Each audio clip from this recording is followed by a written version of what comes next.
I'm an idiot. I spent all this time working on the entrance to my base, and then I only recorded half of it. How does it even happen? And the part I recorded isn't even the part I'm most proud of. I built this really cool bridge, and then realized I didn't record any of it. But at least I can show you this nice, tough cliffside. It uses tuff and stone, and I usually build with like a spiky kind of cliff style. This time I'm going for like a stone overhang. The tuff is like towards the bottom, and then we have like the top overhanging with stone, which is pretty neat. And then I built a bridge, but I didn't hit record. So now you don't get to see this really nice bridge I made, because I'm gonna build another one. And I wasn't planning on making a second bridge today, but sometimes life is tough. Speaking of tuff, here's another cliff made out of tuff, same as before, this time also using some andesite as some little highlights there. Next, we're making the road of the bridge out of mud, and we're terraforming out the mountain to kind of figure out where the road's gonna go. And now we're digging up all the mud that we just placed because we're gonna replace it with deep slate. And to be honest, we probably could use a bit more deep slate there. I want it to be about 40% mud. And now comes the good part, building the pillars, which I struggled with a little bit trying to come up with the right shape, but eventually I settled on this pattern. And what really sells it for me are the walls and the corners, which just make it look a little bit more rounded than like a rectangle, you know? So we get those into all the sides, and then we get to working on the tops of these pillars, adding fence gates and walls for the sides, and then I'm building a little lantern here that I built completely wrong, forgot to add that, and finally we can place a deep slate tile on top, add some hoppers and some lanterns, and that is the lighting done. And now we're gonna go back to the pillars and dig up half of them, because I actually really don't like the way that like bricks look just on their own. I think you definitely need to add some more details there, or like break up the pattern a little bit. It looks a little bit too much like a straight pattern, and so we're using tuff, using some mossy cobblestone for like algae or moss by the water, and then down below adding a lot of deep slate to make it look a bit darker. Finally, we're adding an arch to the bottom of the bridge, and that is the bridge complete. Just focus on the left side of the screen and not the right side. That's gonna have to be a project for another day because we're already behind schedule now. I've also added some hanging moss, which is kind of cool. And now we have two bridges. Yeah, excellent. And this one is my favorite. It's a little bit of a longer bridge, and the entrance is kind of cool. Let me know what you think about it. We have some like glass panes right there, and that like pulls out the walls a little bit, which just adds, I don't know, maybe a bit more variation, a little bit more curvature. We're just experimenting, learning, doing stuff. But now we can focus on these guys. This is what this episode is all about, these villagers right here. In the last episode, I moved all the villagers out from the base, and we are going to put them in this great lawn and set them free. And the goal is eventually they will all have houses like we built for those villages like that, and they'll all have their own workstations, and they'll be able to live in an actual town where they can go to work and go to sleep. And as you notice, I've been preparing for this. I have outlined these city limits with a wall, and eventually there will be a real wall here, but for now, this will be a safe space to work with these villagers. And I think we can actually start releasing all the villagers. And why not start with this Mason? He looks like a neat fellow, and we gotta name him, and because I'm really creative, I named him Mason. All right, get in the boat. I've been scouting the real estate sites, and this plot of land right here is pretty cool because it comes down and goes down into a little farming area. And you know, there's a lot of stone down there, so I mean, perfect for a mason, right? You can use all that stone maybe? I don't know. This guy doesn't have the most in-demand job in the world, so we're not investing too much time into his home. But we'll get him fixed up with something. We're gonna be building this thing pretty much the same style as that building there. I'm really envisioning having a lot of these deep slate roofs so that when we fly over this eventually it just looks like a bunch of deep slate roofs. And I think we just make this a nice little square house here. What do you think? Alright, do you see the vision yet? Maybe, maybe not. Let's add in our doorway, and then let's do the roof here. And so, doing the same thing we did on the other one, I think just having the roof come along with the stairs. And then we're going to do the outline of the stairs with this spruce wood, but then we're going to do the inside with the deep slate like that. Alright, that's the roof, and, well, we're getting there. We're getting there. Once we get the texturing in, it'll look a little bit better. So I'm going to dig all of this up. So in this style, the bottom of the builds are pretty dark and muddy, and so we're using some mud, using some darker materials like these deep slate things, and then as we go towards the center, the very center of this is going to be a light source, and the brightest object I have here is this normal kind of stone, and then around that, the mossy stone transitions really nicely into the tuff because they both have a greenish hue like that. And then from the tuff, once we go into the upper corners, we're getting into where the shadows would be in the build. And with a few little variations, adding that light source. And don't forget about the details on the ground. That is what the fully textured wall looks like. Alright, it's becoming nighttime, which means I can finally put the bed down. It's kind of a cramped interior, but you know, we got some nice storage up above. Got a nice stone cutter for our mason down there. He's got a furnace to keep himself warm, and down here is the secret tunnel that goes to some farms and stuff. But first, let's get this guy into his bed. Please, Pathfind. Yes, he's doing it. Yay! Alright. And at the time of recording this, there is a very, very exciting snowstorm going on in the northeast of the US. I've got my hot chocolate, and I thought, why don't we build a miniature scale version of New York the way it looks right now? Yeah, that's pretty accurate. Next, we need to give these sniffers a real home. So let's make a sniffer farm, and while we're at it, let's try and incorporate some villagers into it as well. And I actually already have a little design for this one, so let's just go ahead and get it on the server.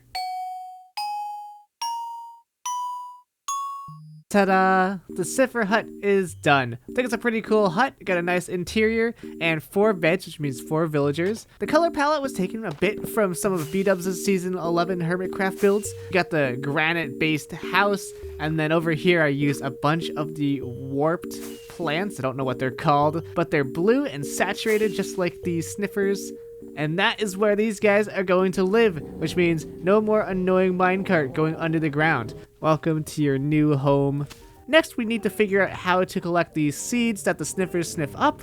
And my plan here is to use a laze. We've got mud, which is less than 1 block, which means hoppers can pick up items through them. So we're going to put some hoppers here, and then a laze will pick up items, and if you play a note block, they will try and throw the items towards the note block. So if we just put some hoppers next to this note block, maybe the laze will throw the items at the note block, and they'll get sucked up, and hopefully it'll work.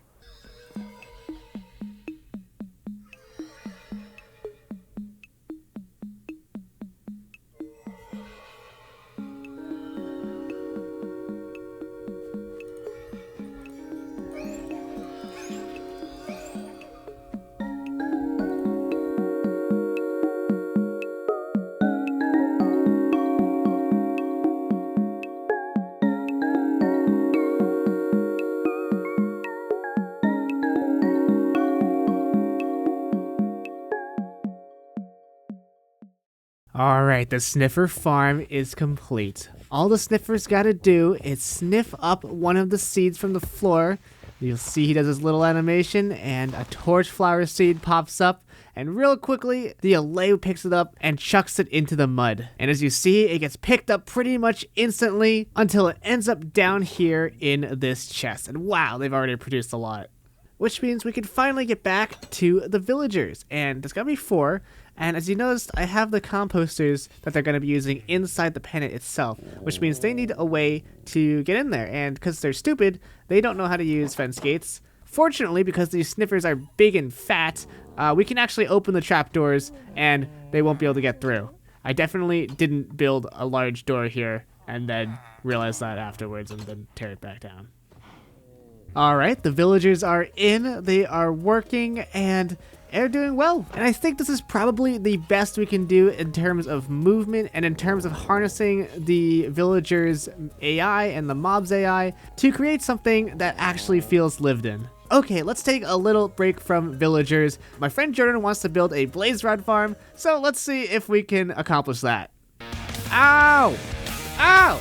Owie, owie, owie, owie, owie, owie, owie. And I might be out of fire res. I'm out of fire res. Also might be out. Owie, owie, owie. Owie, owie, owie, owie, owie, owie. Okay, nothing happened. Yeah, we just spent like an entire hour on fire. The nether portal's useless. Because we're in the nether already. Oh. Alright, I am not the best at making farms on the fly, but this one was pretty simple. We have a blaze spawner above us, and the blazes are going to spawn and get pushed by this lava into this 1x1 hole, where we can sit here and kill them without them murdering us. Then we just ended up building a staircase to the nether roof, breaking a piece of the bedrock, which gets us easy access to the nether hub up top. And now we can go back to playing with some villagers. Alright, well, I've come to a bit of a decision, which is not going to be one these villagers are too happy with, but if you notice, all these villagers are named Silence, and that is because we have a data pack that lets you name them and then they don't make any noise, which was crucial when they were around my base, but now that they're out in the wild here, it would actually be nice to hear them. And unfortunately, even renaming the villagers does not make them unsilent again. So, we might end up replacing all the villagers. And after all that time I spent moving them too. You will be missed, guys. Alright, for this next segment, we're here at a different village. I want some variation in the villagers for the village, so we're gonna go to a bunch of different biomes and capture some of these villagers. Get in the boat, please. Yes, alright, and now I've linked a portal to the nether roof, and we should be able to get these guys in there somehow. There we go. No one die, please. Alright, guys. Here we go. Everyone coming along? Oh my gosh. That's a lot of villagers. Alright, we should just be able to land them somewhere. Right, let's land them on Main Street. Right here. That sounds good. There we go. I also managed to find a piece of tall grass in that village, which is actually really rare. Believe it or not, you can't get tall grass by mining it in any way. You can only find them in like spruce or acacia villages and chests. So that's a cool item, and I can add that to the item sorter now. Next, I was able to replace all the villagers we had with replacements with only a few slight hiccups. And now Mason Jr. gets to live in the home of his deceased father.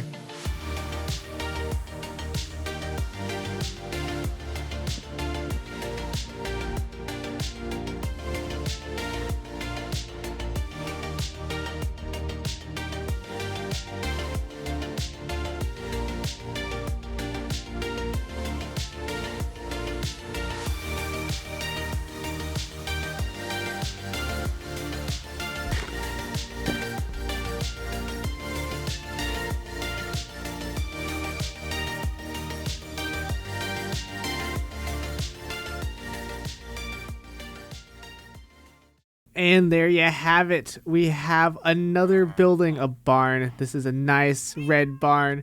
My first take on an asymmetrical roof, but I think it's cool, and I think I would like to do that style more in the future. But here we go. Cows, look at you. But yeah, more farmers. We need a lot of farmers because I want to be able to buy a lot of carrots. But yeah, this barn has a stable in it where I'm keeping my horse. Hello there.